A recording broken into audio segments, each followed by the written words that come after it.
Summer's here, it's starting to get really hot. You're burning all these calories on your long training rides. You need to be more focused on your hydration and nutrition. In this week's video, I want to share with you how I usually fuel and hydrate on my long training rides so that when I'm 60 or 70 miles into that 100 or 100 plus mile bike ride, I still feel good, I still feel positive, and still feel strong.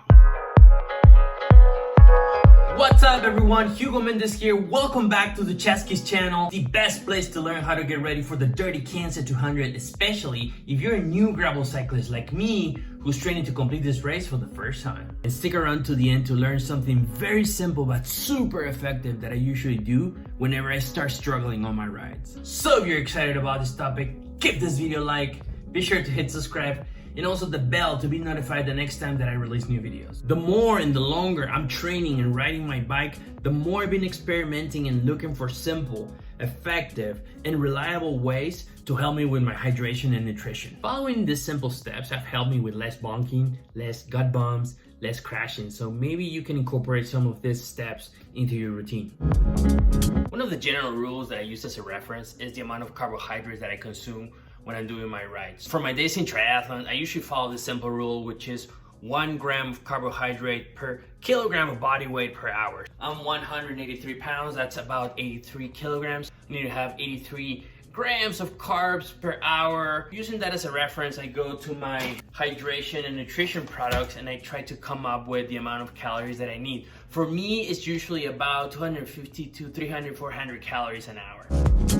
For hydration, until recently, I was using Scratch Labs as my source of electrolytes and Carbo Pro as my source of carbohydrates. I would mix them both, put them in a bottle, shake them with some water. But most recently, what I've been doing is been trying like all-in-one type of solutions. So brands such as Guroctane and most recently, When. I gotta say, I'm really digging this product. It sits better in my stomach. I like the taste better than Goose. I find it less sugary. So again, it's a matter of trying and testing what works best for you. Same thing when I'm doing rides when I know that I'm not gonna be able to refuel in a place that I know or maybe at home. I buy like the single packs of this very same brand. I carry them in my jersey or my frame bag.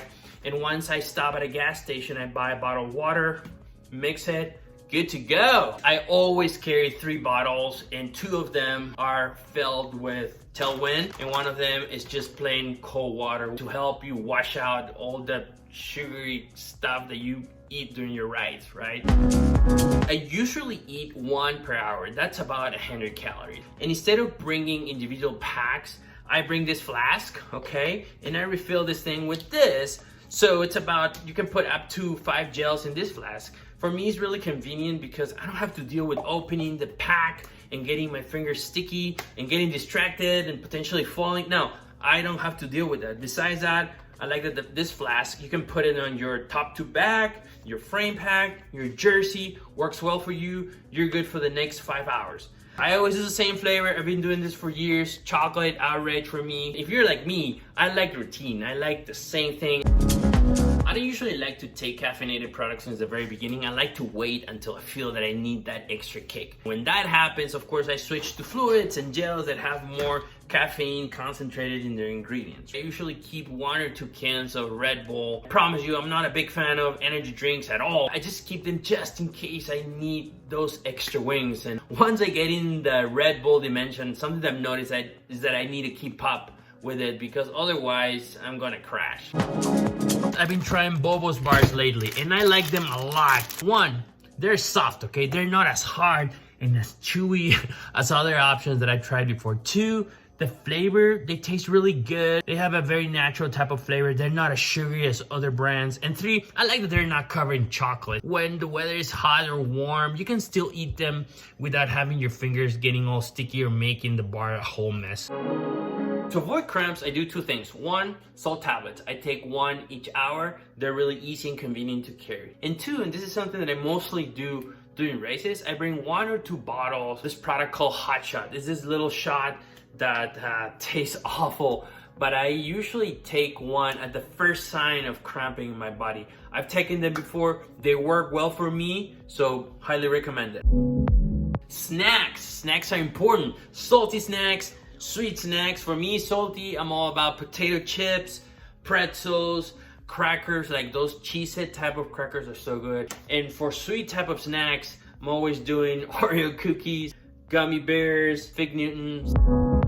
Real food, because it's not always gonna be gels and bars, right? So I usually do peanut butter and banana sandwiches. I make 1 or 2, wrap them in aluminum foil. Burritos, and since I'm the worst at making and wrapping burritos, sometimes I buy these frozen ones. I thaw them, I wrap them in aluminum foil. They're ready to go.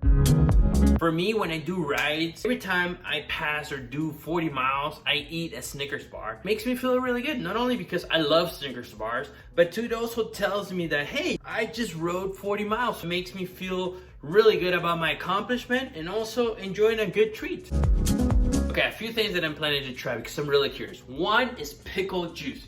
Pickle juice is so popular with ultra trail runners and some cyclists because it's supposed to help you with cramps and dehydration. Besides that, I like the flavor of pickles. It tastes good. 2 is just try a couple other like sandwich recipes and try to add more variation, like more fat and more protein, make something just different than what I usually make. And the 3rd thing is caffeine pills. I'm really curious about that. I've heard some people talking about how caffeine pills have helped them to keep going, especially when you get really tired. Something that I do when I'm struggling, whether that is a training ride or run or if I'm in the middle of a race, is something that I call a cell scan. It's basically I focus on different parts of my body and I start with my head first, and it's something like this. I tell myself, okay, how is my head? Do I have a headache or do I feel overheated? And if so, what should I do? Should I take a pill, or maybe should I try to cool off? And then I move to my neck, and then I move to my arms. And for instance, my arms, I tell myself, okay, am I feeling good or do I need to stretch? Are my arms sore? And if they're sore, what should I do? Then I move to my legs, my hip, my feet. By doing that, not only helps me to identify the sources of the struggle, but also come up with solutions. What about you? Is there anything in particular that you do with your nutrition and hydration for those long training rides? Let me know in the comments below. And also, if you want to know how to prepare yourself for a long training ride, and not only nutrition, check out this video. Let me know what you think. If you like this video, don't forget to give it a like, hit that red subscribe button, and also check on that bell to be notified the next time that I release new videos. And also, don't forget to follow Chaskis on Instagram. As always, thank you for watching. See you next week. Time to Chaskiup.